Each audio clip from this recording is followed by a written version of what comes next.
just want to zoom out for a moment and ask the bigger question. What impact can this have on the third phase of polling where northern Karnataka goes to polls? And for this, I want to activate the India Today Election Intelligence Dashboard. We'd look at phase 3 and I look at Karnataka, and then we'll try and get a sense of what's at play. So if I remember, it's the northern part of Karnataka which goes to polls. There are 14 seats that are up for grabs. All these are seats of the BJP. So this is heavily saffron. So starting Bagalkot, Belgaum, Bellary, Bidar, Bijapur, Devangere, Dharwad, Gulbarga, Haveri, Raichur, Shimoga, Uttar Kannada. So that's the belt where polling is happening. And if you look at the vote share numbers from here, 63% of the votes were with the BJP, 33% with the Congress, right? So if you look at a party-wise breakup, it's 55.8 for the BJP, 7.2 for the JDS. Congress was at 33.1%. These are the 2019 Lok Sabha results. So this is very strong in a Lok Sabha context, BJP territory. The question is, does the Prajwal Revanna case make any difference? The NDA is sitting at 61, the India Alliance at 32. That's how much the gap is. It's almost double. I want to go across to Harish Bijur on this question.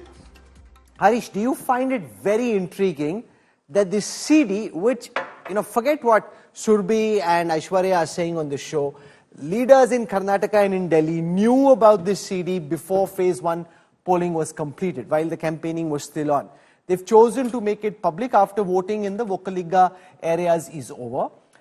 In the north, there are far fewer Vokaliga. That's more Lingayat territory and other communities. What, according to you, explains the logic and the timing? Because it's very counterintuitive. You'd imagine if the Congress really wanted to embarrass the BJP and the JDS, they'd make this public while Prajwal Revanna's seat hadn't gone to polls and when the JDS core area was still seeing campaigning. This is completely counterintuitive. Why do you think that's happening? Harish Bijur. Well, Rahul, I'm going to be running out soon because I'm at Cochin Airport, rushing to Bangalore to meet a very important event, which is the rain in Bengaluru. If you ask me, the typical issue is getting curiouser and curiouser by the day. Actually, each of the three parties involved know the truth, but none of us know the truth, and that is the reality. And therefore, at the grassroots level, whatever the truth is, there is going to be a little bit of a tu-tu-meh-meh going on, and there's going to be a little bit of, protecting the bases and the bastions till the election is over. And therefore, you see the noise. One noise is countered by another noise, and yet another noise echoes from somewhere else. And this reality is actually clouding the issue. The key issue is the fact that this is a horrendous act, needs to be acted. But coming to that quick question of yours, to say, is it going to impact the electorate? I do believe it is going to impact the electorate. Because, there is a very large segment of voters which belong to women in Karnataka who are going to the polls in the next phase, the third phase. So if you look at it, it might impact that segment.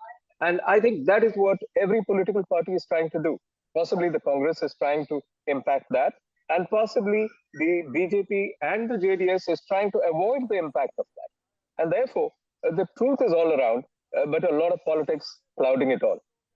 Okay, so before you run away, I also want to ask you about the kind of impact you think this will have. Do you think it will just be marginal impact on the fringes, which doesn't really, because there's a 30% vote share gap between the NDA and the India Alliance in the 14 seats of northern Karnataka, where the polling will be held in the third phase.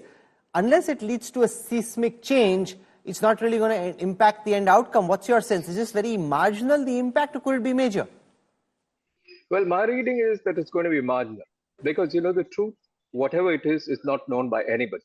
Everybody is defending and everybody is offending. So the offense is on, the defense is on. It all depends on the impact of how strong the defense is. Physics just doesn't work here. Every action, Newton's third law, every action has an equal and opposite reaction. Doesn't work here. Every action has an unequal and possibly not a very opposite reaction even. Because if you look at the entire case, I think we can write a case study on this for sure at the end of it. It's quite exciting in the political dynamics that's being rolled out, a point versus counterpoint. So not okay, Harish Bijur, let me not get you to miss your flight. Thank you for joining us. Appreciate it. Nagarjun Dwarkanath, when does he come back? You know, you broke a story about a ticket being booked. 15th is when he's supposed to be coming back. Is that the soonest, or can they drag him back sooner?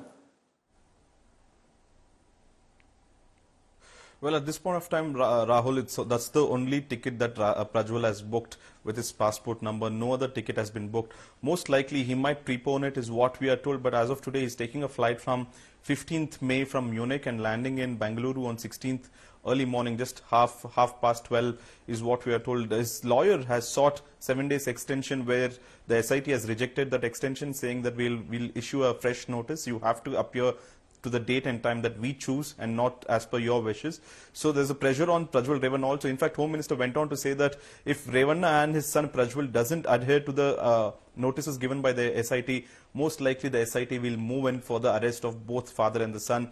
In a couple of days, I think the SIT might move for the arrest. And has this created any stress in the alliance between the BJP and the JDS? Given that it's really BJP territory, not so much JDS territory, has it muddied the waters for the alliance? Well, I feel the BJP already has distanced itself from this whole controversy of Prajwal and JDS, including Kumaraswamy himself has distanced. The BJP party seems to be cornered in terms of perception, because they don't want, they were caught unaware of this whole scandal, I feel, because if they knew it, I don't think they would have advised at least Deve, Gowda and family to not put Prajwal Revanna in Hassan. But what they want to do is, like they've conveyed to the JDS, that this is an internal matter of the JDS. You guys deal with it. The JDS has already suspended or expelled Prajwal Revanna for till the investigation is over. But what the state BJP is also doing is they are also going in an offensive that DK Shivkumar and DK Suresh possessed this pen drive much before. They chose to release it now, is what the BJP narrative is saying. So people are buying that narrative also on ground.